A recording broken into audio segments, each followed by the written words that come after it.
झिलमिल। और आज बहुत टाइम बाद हम सोशियोलॉजी के वीडियोस बना रहे हैं क्योंकि मैं ट्रैवलिंग में थी तो वीडियोस नहीं बना पा रही थी, जिसके लिए मैं माफ़ी मांगती हूँ।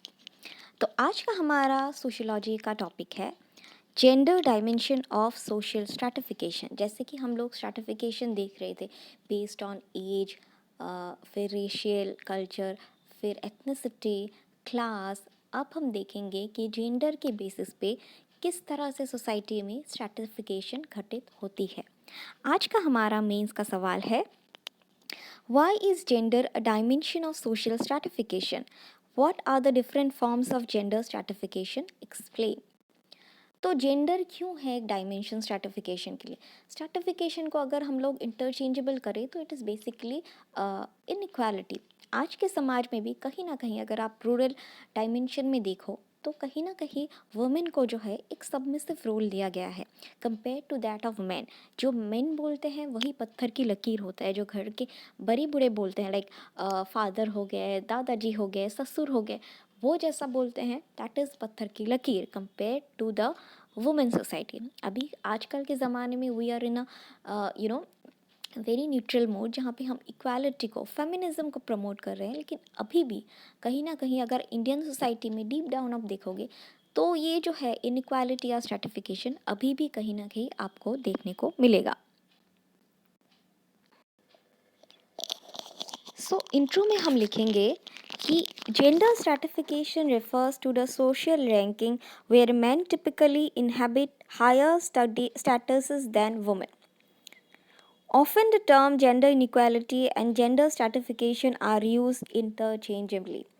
जेंडर स्ट्रेटिफिकेशन मतलब एक ऐसा सोशल रैंकिंग जहाँ पे जनरली मेन को जो है या आदमियों को जो है वो एक ऊंचा दर्जा दिया जाता है compare to the women in this stereotypical society, जहाँ पे देखा जाता है कि वुमेन का काम जो होता है वो घर संभालना, बच्चे संभालना है compare to that of man, जो कि हम we are the bread earners, so we are at top. इस तरह की स्टीरियोटाइपिकल थिंकिंग है। Gender stratification is basically unequal power based on gender. Perfect example is the amount of men versus women. Literally, men have more power because more senators, congressmen, governors and mayors are men. ये तो है। आजकल के ज़माने में तो फिर भी we have women in the political position, but पहले के ज़माने में most of the senators, the bureaucrats, the mayors, they were basically men. दो authoritative power जो था वो basically पेट्रियार्की के पास था, मेन के पास था, इसीलिए they were the most dominant group compared to the submissive group of women. Gender stratification is basically unequal power based on gender, जैसे कि मैंने कहा। सो अब हम डिस्कस करेंगे what are the forms of gender stratification. जो स्ट्रैटिफिकेशन या inequality होती है वो किन किन क्षेत्रों में वुमेन के साथ होती है।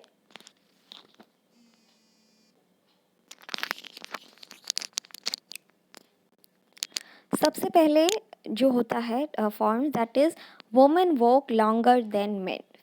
देखो यहाँ पे आपको विलेजेस में देखने को मिलेगा कि जो औरतें होती है, इंडियन विलेजेस में आपको देखने को मिलेगा कि जो औरतें होती हैं वो ट्रीज से कट करके वो लोगों के घर बर्तन मांज के आती है, पूरा वो काम भी करती है, उसके बाद अपने घर संभालती है, बच्चे संभालती है, खाना बनाती है, घर का भी खाना बनाती है, जिधर वो काम करती है उसका भी खाना बनाती है।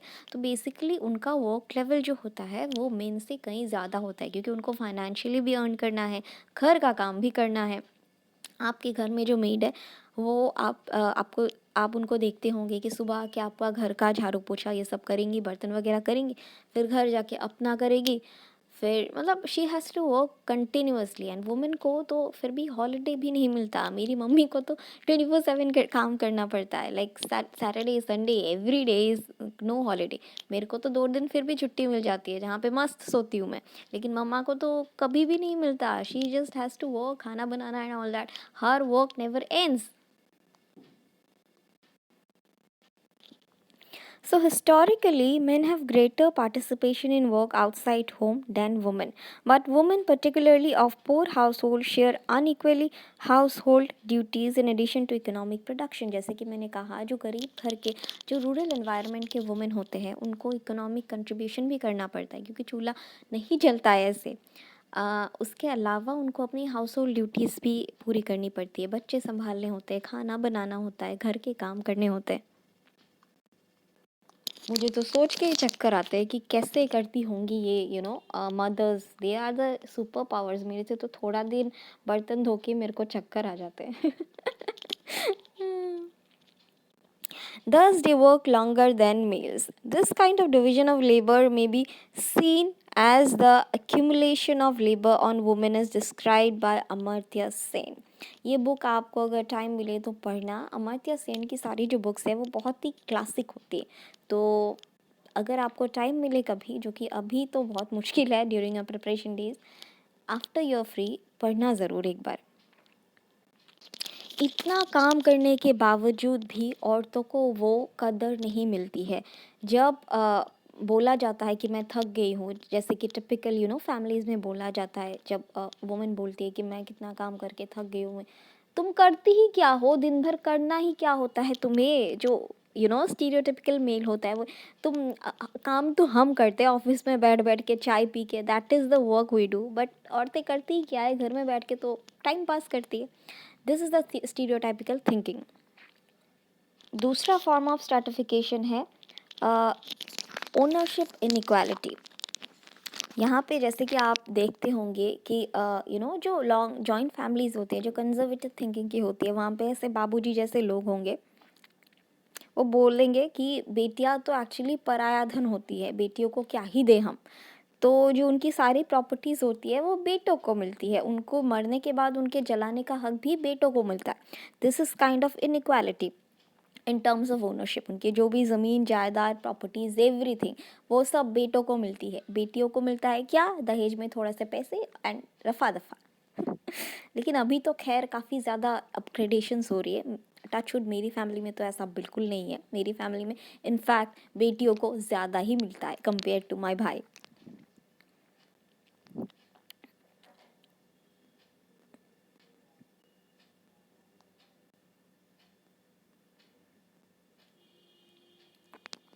In case of social inequality, it turns to another kind of inequality called ownership inequality, a classic case of social inequality.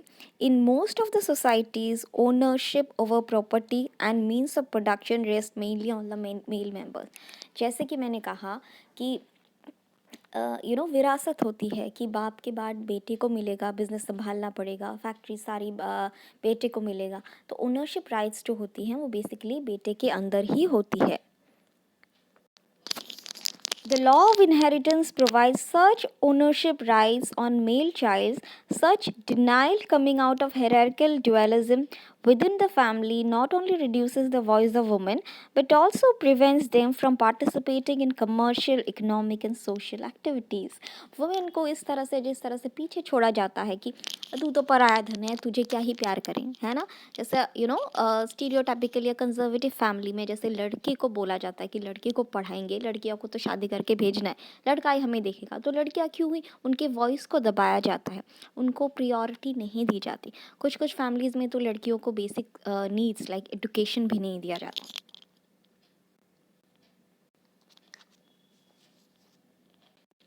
Third है gender inequality in terms of violence and victimisation. यहाँ पे आप लोगों ने डाउरी किलिंग के बारे में तो सुना ही होगा, या ऑनर किलिंग, डाउरी किलिंग, पैसे नहीं मिलने की वजह से बहू का हुआ हत्या।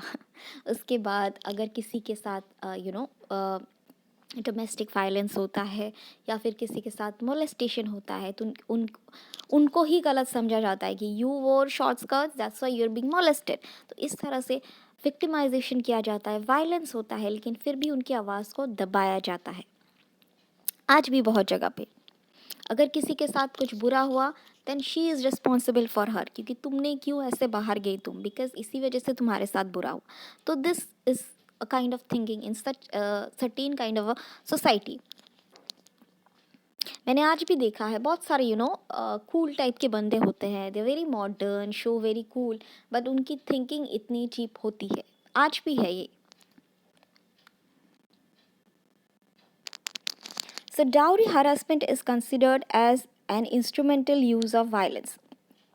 Dowry death is the most serious form of domestic violence. जैसे कि आप देख सकते हो कि अभी भी मेरे कुछ फ्रेंड्स थे, वो ऐसे बोलते थे कि हमारा बेटे को हमने मतलब इंजीनियर बनाया है इतना पैसा खर्च करके, तो अगर उसकी शादी करानी है तो द लड़की वाली has to give around 50-60 lakh based on the education, पैसे उतने मांगे जाते। Wife beating is not uncommon. Sexual violence is an obnoxious form of human rights violation. Wife की आजकल तो गर्लफ्रेंड बीटिंग भी होती है और वो छुपाती है। मैं तो कहती हूँ अगर कोई भी आप पे हाथ उठाए ना तो अपने अंदर की काली को जागृत करो एंड उसको ऐसा डरा दो ना दोबारा देखने की भी हिम्मत ना करे। Every woman has a Kali and Durga within us, it's upon us कि आप कौन से फॉर्म को जागृत रखना चाहते हो। If you want you can awaken the Kali with in you.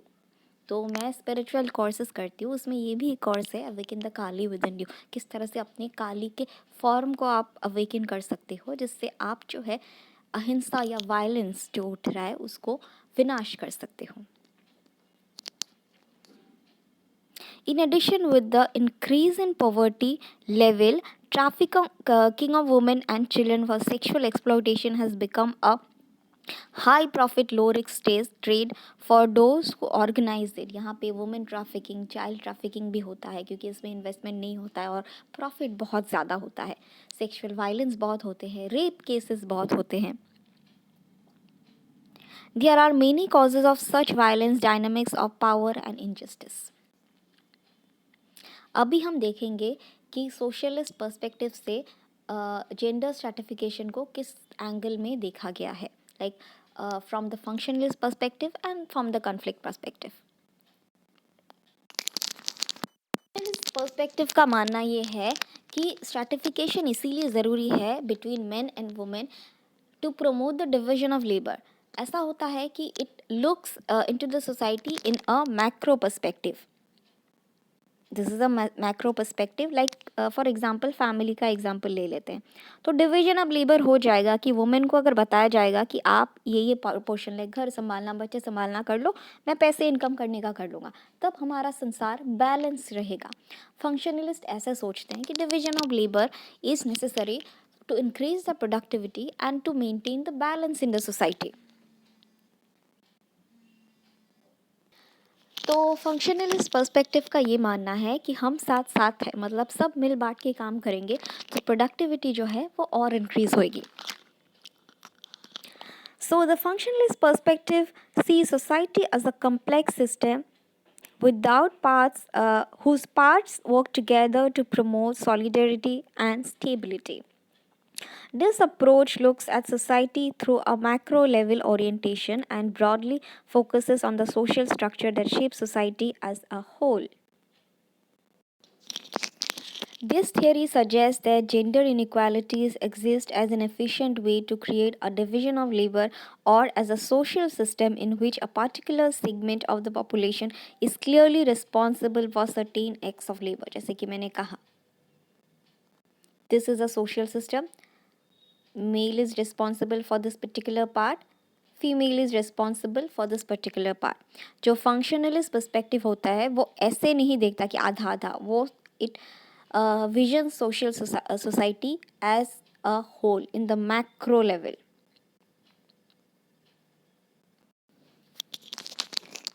अब हम देखेंगे कॉन्फ्लिक्ट पर्सपेक्टिव। कॉन्फ्लिक्ट पर्सपेक्टिव को समझने के लिए आप अनुपमा सीरियल देखिए जो स्टार्टिंग की थी, जहाँ पे कैसे पेट्रियार्की का ज़माना था और जहाँ पे इसका हस्बैंड जो था इसको कैसे डोमिनेट करता था, कैसे उनके हस्बैंड, इनके बच्चे इनको एकदम ही नीचा दिखाते थे। यहाँ पे वुमेन का दर्जा कम किया जाता है और जो अथॉरिटेटिव पावर है वो मेल, वो वुमेन को दबाते हैं, उनकी आवाज़ दबाते हैं, उनका दर्जा कम कराते हैं। This is the conflict perspective.